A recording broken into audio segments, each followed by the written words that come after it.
All right, men, welcome to today's episode of Strong Men in God, where we help high achieving Christian men live longer, stronger, and happier with their foundation in God.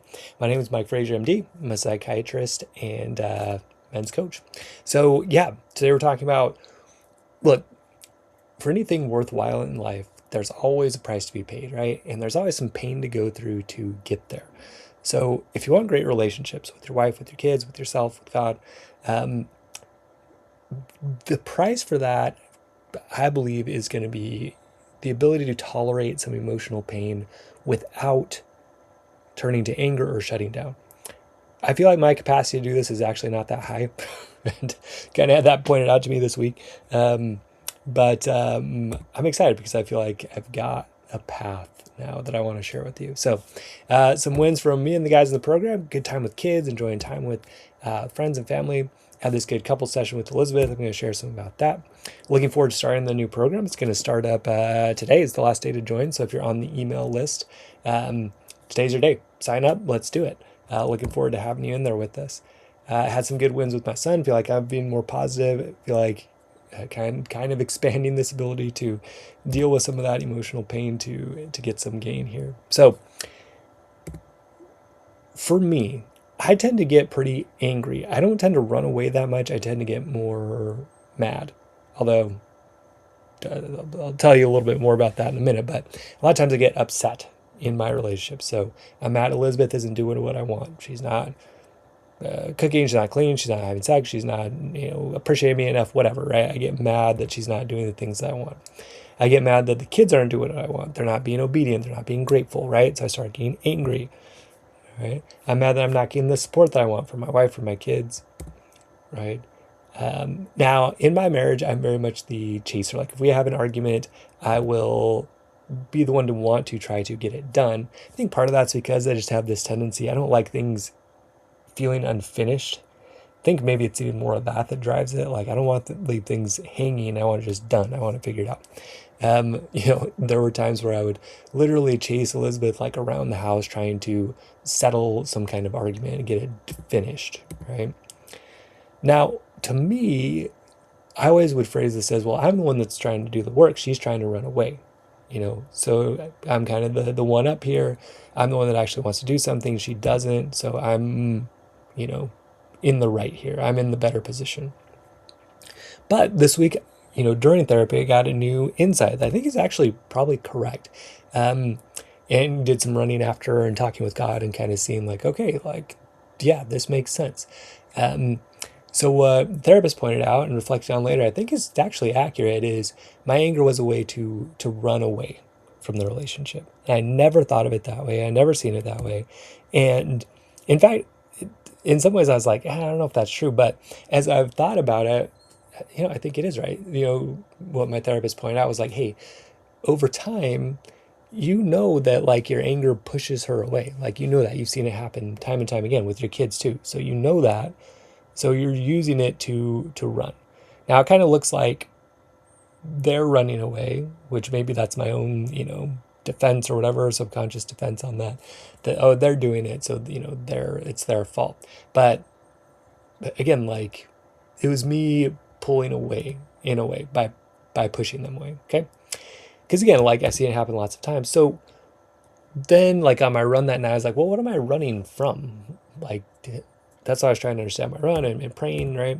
So what I came to realize was what I was really running from was emotional pain. Okay. So the pain of being rejected, right? My wife doesn't want to have sex with me. I feel rejected, right? But instead of like saying I feel rejected or like being able to hold on to myself and not like melt down into anger or whatever, right? I get mad instead of feeling that rejection. Because when you get mad, it's a pretty good way to stop feeling pain, right?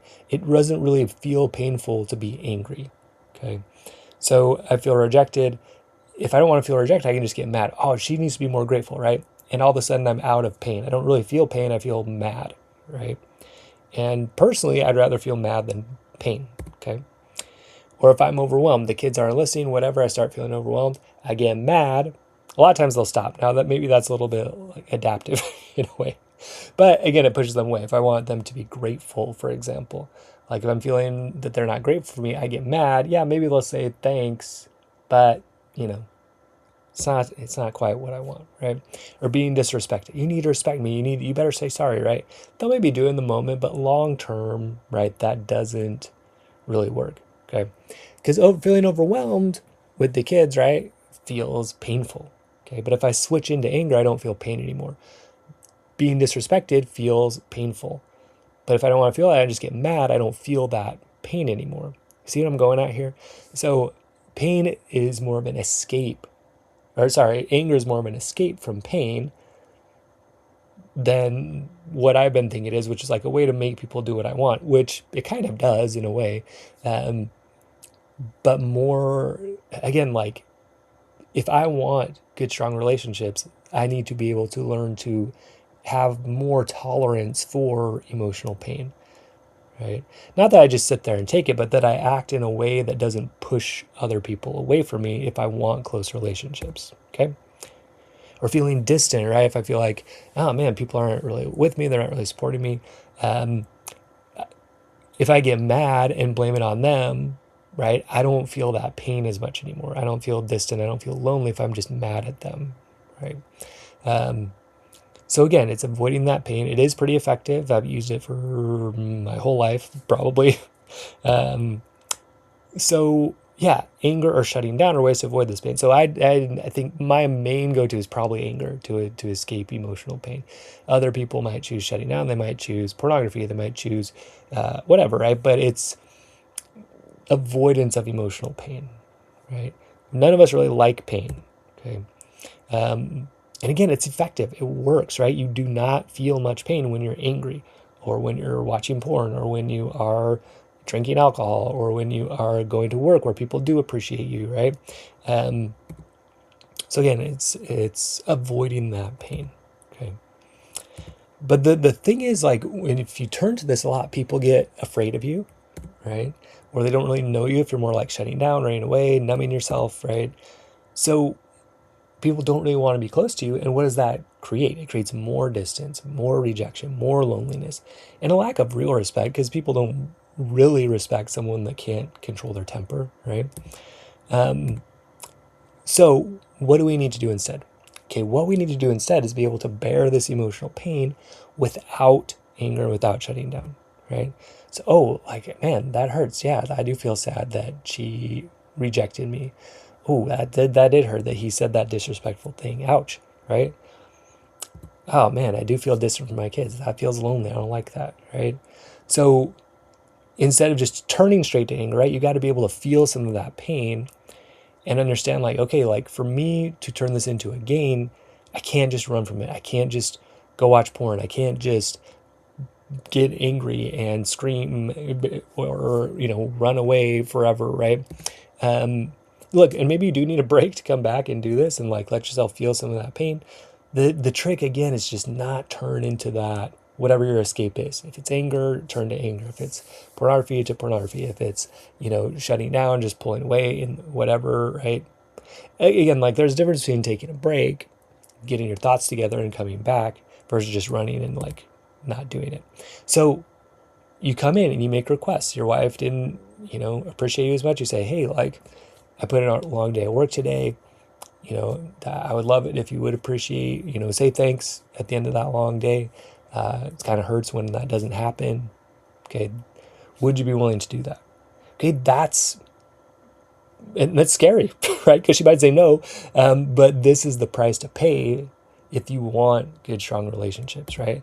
Be honest, be open, be caring. Try to understand their side. Say, hey, I understand you're probably tired too, right? But I'm tired as well. How can we support each other? Here's what I would like. What would you like, right?